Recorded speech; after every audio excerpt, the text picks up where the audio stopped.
नमस्कार, 91.2 मेगाहर्ट्ज़ पर आप सुन रहे हैं रेडियो केदार। और आज हमारे साथ हमारे स्टूडियो में आमंत्रित हैं 5 बेटियां। आप लोग 16 नवंबर 2024 को थानो क्षेत्र के गुंदियाल गांव में गए थे।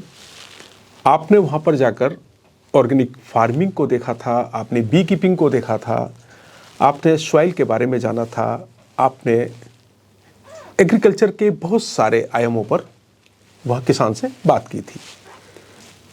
शुरुआत करते हैं परिचय से। सर, मेरा नाम अवनी है और मैं कक्षा 8B की छात्रा हूँ और मैं मानव भारती स्कूल में पढ़ती हूँ। सर, मैं भव्या हूँ, मैं कक्षा 8B की छात्रा हूँ, मैं मानव भारती इंडिया इंटरनेशनल स्कूल में पढ़ती हूँ। सर, मेरा नाम सोनाक्षी भट्ट है एंड मैं 8th B में पढ़ती हूँ और मैं मानव भारती इंडिया इंटरनेशनल स्कूल की छात्रा हूँ। सर, मेरा नाम स्वास्तिका है, मैं 8th B में पढ़ती हूँ, मैं मानव भारती स्कूल की छात्रा हूँ। सर, मेरा नाम सची है और मैं 8th B की छात्रा हूँ और मैं मानव भारती इंडिया इंटरनेशनल स्कूल में पढ़ती हूँ। बहुत अच्छा लगा आपका परिचय जानकर कि आप सब क्लास 8 के स्टूडेंट हैं और ऑर्गेनिक फार्मिंग देखने आप लोग गए थे। और आपकी किताबों में भी ऑर्गेनिक फार्मिंग के बारे में जिक्र किया गया है, जैसे कि वर्मी कंपोस्ट को आपने देखा, केंचुओं से खेती कैसे की जाए, केंचुए हमारे मित्र होते हैं, ये भी आपने पढ़ा है। तो सची, मैं आपसे जानना चाहूँगा कि क्या देखा आपने और क्या फील किया वहाँ?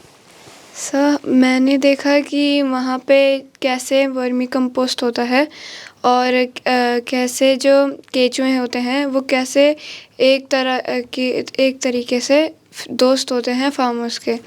वो जो सॉइल को ह्यूमस पहुँचाते हैं और वर्मी कंपोस्ट करने में मदद करते हैं। बिल्कुल सही कहा आपने कि वर्मी कंपोस्ट बनाते हैं और वर्मी कंपोस्ट एक तरह से ऑर्गेनिक खाद है। तो जैसे कि ऑर्गेनिक खाद का जिक्र कर रहे हैं, तो ऑर्गेनिक की ज़रूरत क्यों पड़ी हमें? सो ऑर्गेनिक की ज़रूरत इसलिए है क्योंकि ताकि हम कुछ ऐसा ना खाएं जिससे हमें हमारी सेहत को नुकसान पहुंचे। और यहाँ तक कि हम बात करें जानवरों की, वो भी कभी कभार खाते हैं तो उनकी भी सेहत को नुकसान पहुंचता है, जिनकी वजह से हमें जो दूध मिलता है वो भी ख़राब हो जाए। जानवर अगर केमिकल वाले चारा खाएंगे और केमिकल खाएंगे तो क्या होगा? उनसे जो प्रोडक्ट हमें मिलेंगे वो प्रोडक्ट भी जो है वो केमिकल वाला होगा और फिर हमारी सेहत को नुकसान पहुंचेगा। बहुत सही जानकारी आपने दी है। हमारे साथ हैं स्वास्तिका। और स्वास्तिका, मैं आपसे जानना चाहूँगा कि आपने क्या देखा वहाँ पर? ऑर्गेनिक फार्मर से जब आपने बात की तो वो क्या बता रहे थे आपको? सर, उन्होंने हमको बी कीपिंग के बारे में बताया और उन्होंने जो पौधे होते हैं वो उगाते कैसे हैं वो बताया और उन्होंने अपनी पूरी जर्नी बताई। वो 35 साल से बी कीपिंग कर रहे थे, तो क्या बता रहे थे वो? उन्होंने एक किस्सा बताया था, कुछ याद है आपको? उन्होंने बताया था कि जब मैंने पहली बार वो लाई थी बी, तब उनको काट गई थी वो और फिर वो छोड़ के आ गए थे। फिर वो अगले दिन दोबारा लेके आए, तब उन्होंने उसको पालना शुरू कर। हाँ, सोनाक्षी, वो एक जानकारी और दे रहे थे हमें। उन्होंने बताया था कि जो बी है वो भी किसानों की मित्र है। तो क्या जिक्र कर रहे थे वो? सर, वो बता रहे थे कि बी के बिना कोई एग्रीकल्चर नहीं है और वो हमारी एग्रीकल्चर में बहुत मदद करती है, पॉलिनेशन करती है, एक फूल से दूसरे फूल में जाकर पॉलिनेशन करती है। बिल्कुल सही कहा आपने कि पॉलिनेशन, परागण, जिसको हम हिंदी में परागण कहते हैं, और उसके बिना तो एग्रीकल्चर हो ही नहीं सकती। तो बी जो है वो पॉलिनेशन में हमें सहयोग करती है और बी के बिना खेती नहीं की जा सकती। बिल्कुल सही जानकारी उन्होंने दी थी। तो क्या आपने सोचा है कि जो बी है, अब बी को देखकर, किसी भी मधुमक्खी को देखकर आपका नज़रिया बदला है? आप सोचते हो कुछ? क्या सोचते हैं? सर, पहले मैं सोचती थी कि बी एक नॉर्मल जानवर है, लेकिन अब जब उन्होंने हमें बताया कि उसके बिना एग्रीकल्चर नहीं है तो वह बहुत ज़रूरी है हमारे लिए। बिल्कुल सही कहा कि एग्रीकल्चर बी के बिना नहीं हो सकती, और ये जो फैक्ट है वो आपको वहाँ जाकर पता चला है। भव्या, मैं आपसे जानना चाहूँगा कि बी कीपिंग की बात वो कर रहे थे, शहद की वो बात कर रहे थे, आपको ये भी बताया कि शहद का प्रोसेस क्या है, किस तरह से शहद निकाला जाता है। तो क्या आपने वहाँ कोई मशीन देखी थी कि? हाँ, मशीन देखी थी। अच्छा, वो आपको और भी बता रहे थे, आपको बी बॉक्स दिखाए थे उन्होंने? हाँ, बी बॉक्स दिखाया था। तो पहले भी आपने बी बॉक्स देखे होंगे? नहीं, पहले आपने बी बॉक्स नहीं देखे, तो क्या फील कर रहे थे आप, क्या महसूस कर रहे थे कि ये जो जर्नी है, आज हम किसानों के बीच में पहुंचे हैं, ऑर्गेनिक फार्म में हम पहुंचे हैं, तो क्या महसूस किया आपने और क्या कहना चाहेंगे? पहले तो थोड़ा डर लग रहा था मधुमक्खी से, पर फिर देख के अच्छा लगा कि लोग अभी भी ऑर्गेनिक फार्मिंग और ये सब करते हैं। अच्छा, ऑर्गेनिक फार्मिंग का तो आप सुनते रहे, आपकी टीचर भी बताती हैं कि ऑर्गेनिक फार्मिंग बहुत इंपॉर्टेंट है, तो क्यों इंपॉर्टेंट है, क्या समझा आपने वहाँ जाकर? कि ऑर्गेनिक फार्मिंग ज़रूरी है क्योंकि आजकल हर चीज़ में केमिकल्स यूज़ होते हैं, तो उससे हमारी तबीयत ख़राब होती है, इसलिए ऑर्गेनिक फार्मिंग ज़रूरी है। बहुत सही भव्या ने बताया कि ऑर्गेनिक फार्मिंग जो है वो इसलिए ज़रूरी है क्योंकि जो नॉर्मल फार्मिंग है उसमें केमिकल का इस्तेमाल करते हैं, और केमिकल जो वो हमारे शरीर में चले जाते हैं और हमारी को नुकसान होता है। अच्छा, एक चीज़ और मैं आपसे जानना चाहूँगा कि जब आप वहाँ गए, यस सर। आपने वहाँ ऑर्गेनिक फार्मर से बात की और आपने पॉली हाउस भी देखा है, तो पॉली हाउस में आपको क्या डिफरेंट दिखाई दिया, कुछ अलग दिखाई दिया? यस सर वहाँ पे मतलब बहुत सारी वेजिटेबल्स उन्होंने बहुत अच्छा ग्रो करी थी और देखकर बहुत अच्छा लगा कि हाँ अभी भी लोग करते हैं ये सब।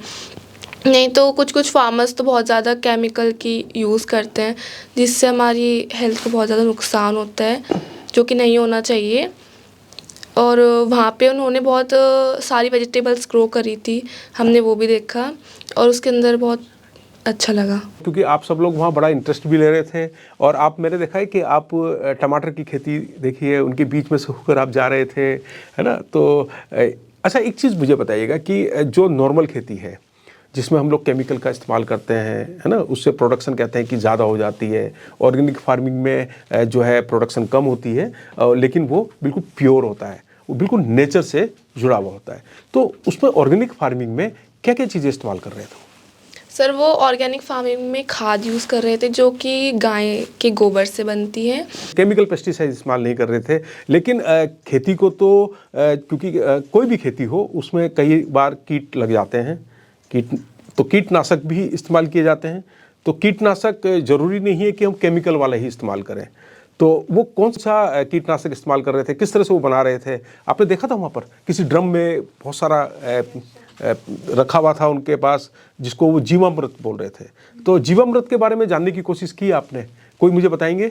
सची, आप बताइएगा कि जीवामृत के बारे में वो बता रहे थे कि जीवामृत हम लोग इस तरह से तैयार करते हैं, आपने ड्रम में देखा होगा, घोल था, बताइएगा उसके बारे में। सर जीवामृत में वो जो गाय का गोबर है वो मिलाते हैं, उनका गौमूत्र मिलाते हैं और उसमें गुड़ मिलाते हैं, जिसके वजह से वो जो फसल होती है उसमें डाल के ताकि जो उनकी जो खेती होती है वो अच्छी होती है। क्योंकि तो जो जीवामृत है वो ऑर्गेनिक से ही बनाई थी उन्होंने, गाय के गोबर से, गुड़ से और उनके गौमूत्र से और उस पर गुड़ वगैरह, और उसमें जो भी सब्जियों के छिलके और भी बहुत सारी चीज़ों से वो खाद बनाते हैं।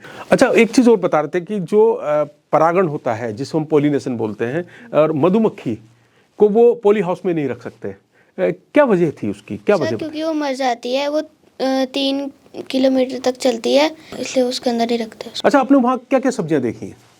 सर हमने वहाँ टमाटर देखे, धनिया देखा और लौकी देखी और सर बहुत सी सब्जियाँ थी। बहुत सब्जियाँ थी। अच्छा, एक और बताया था कि गलन हो जाता है, जड़ गल जाती है।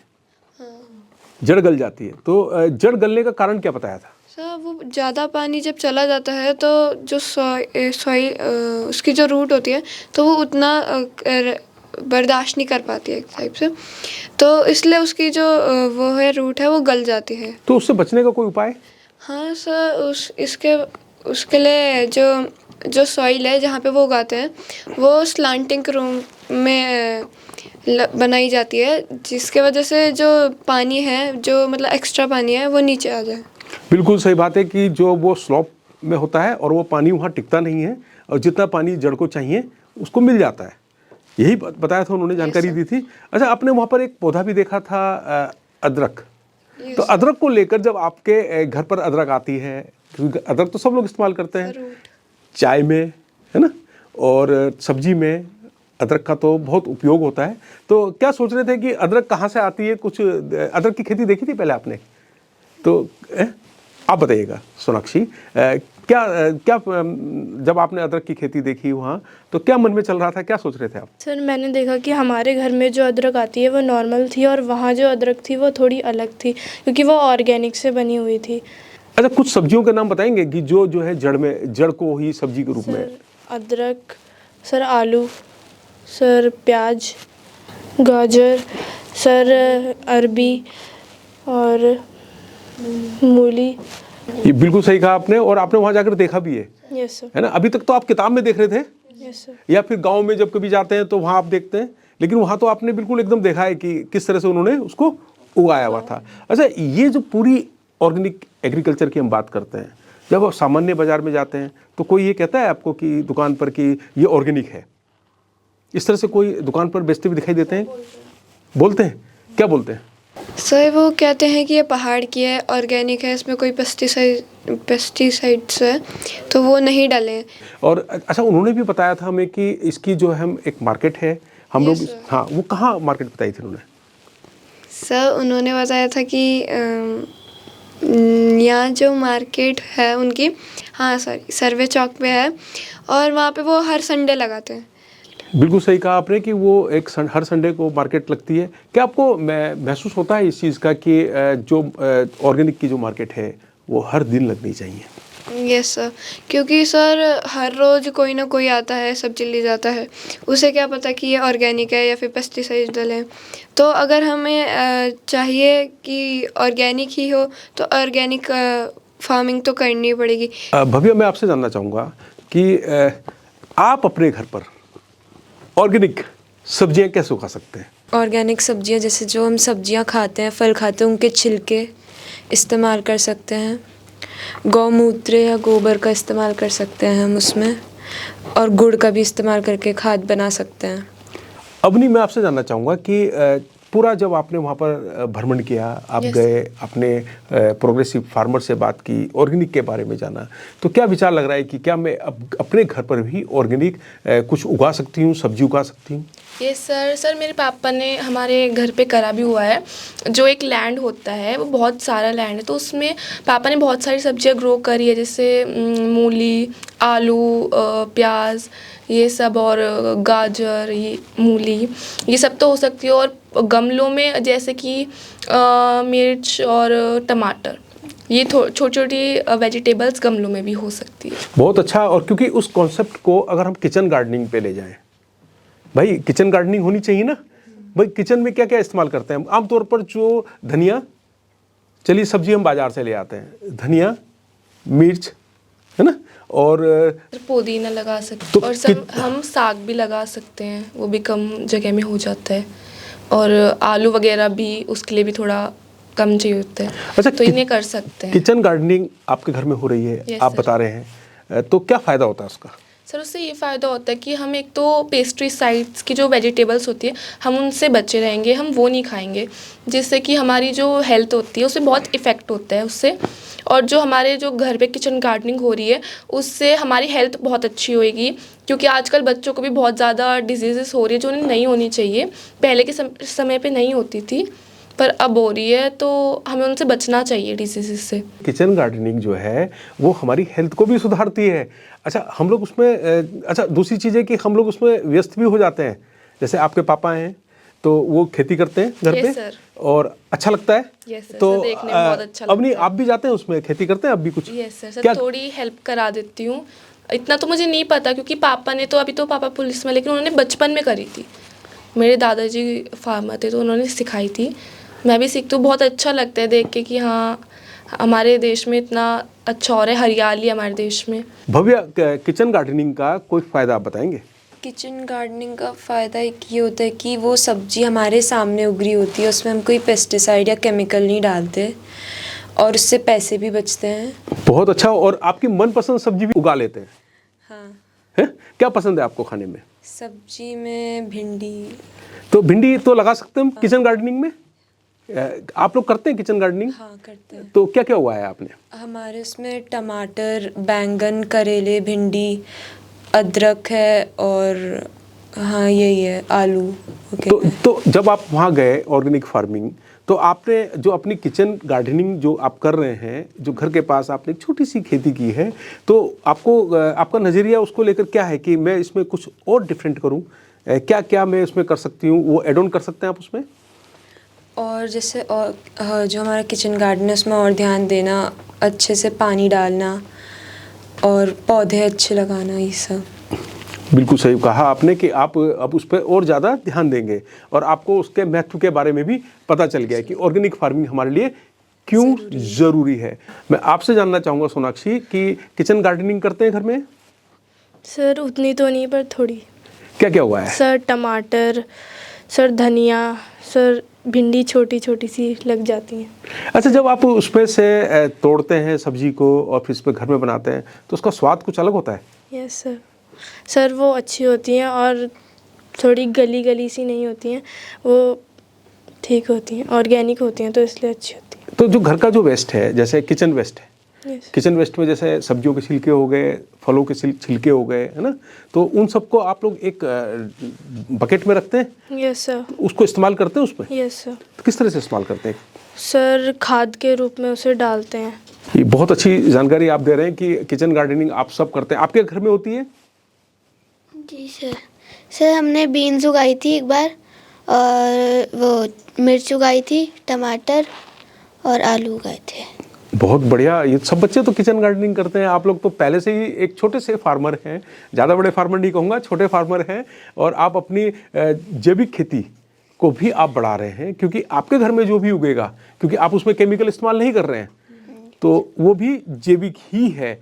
सची, आप क्या कहना चाहेंगे इस पर? सर मेरा यह है कि हम अभी भी उगाते हैं, तो अभी हमारे उसमें एक मतलब ज़्यादा बड़ा नहीं है, तो एक ट्री उगाया है हमने उस फ्रूट का, हमने उगाया अमरूद का। तो अमरूद तो वैसे ख़राब हो जाते हैं कभी कभार, पर अभी 1-2 दिन पहले एक अमरूद लगा था तो टेस्ट अच्छा था, क्योंकि हम पेस्टिसाइड यूज़ नहीं करते, हम ऑर्गेनिक खाद यूज़ करते हैं, इसलिए वो अच्छा निकला। कोई कीड़ा नहीं था, कोई गला नहीं था।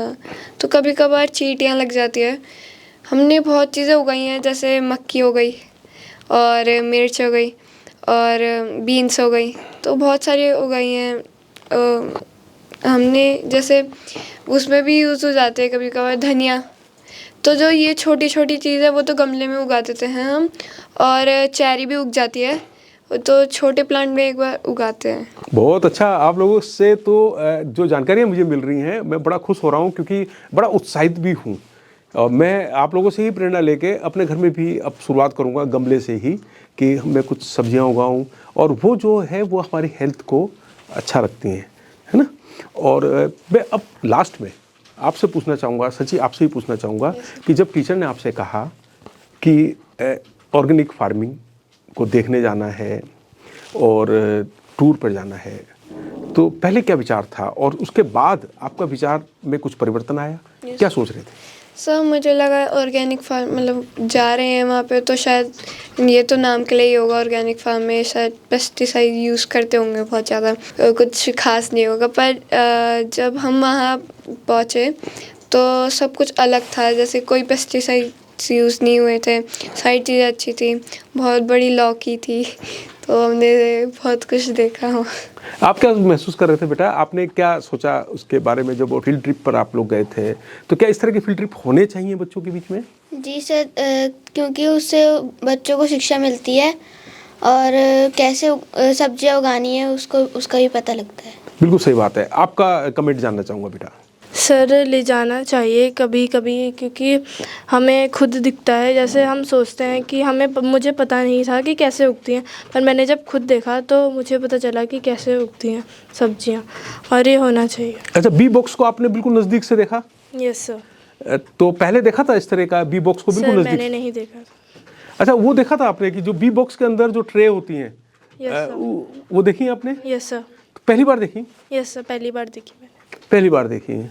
आपसे जानना चाहूँगा। फील्ड ट्रिप होनी चाहिए, क्योंकि हमें कभी कभी किताबों से इतना नहीं पता चलता है जितना हम जब अपने सामने देखते हैं उससे तब पता चलता है इतना। अब ऑर्गेनिक फार्मिंग पर अगर कोई क्वेश्चन पूछा जाएगा तो क्या आप उसका जवाब दे पाएंगे? हाँ। अच्छी तरह से? हाँ। अगर आपने किताब में पढ़ा होता और आपने अब वहाँ देखा है तो उसमें क्या अंतर आता? किताब में इतना डिटेल से नहीं बताया जाता कि कैसे ये सब बनता है, बट वहाँ पे उन्होंने सब डिटेल से बताया, वहाँ पे अच्छा लगा जाके।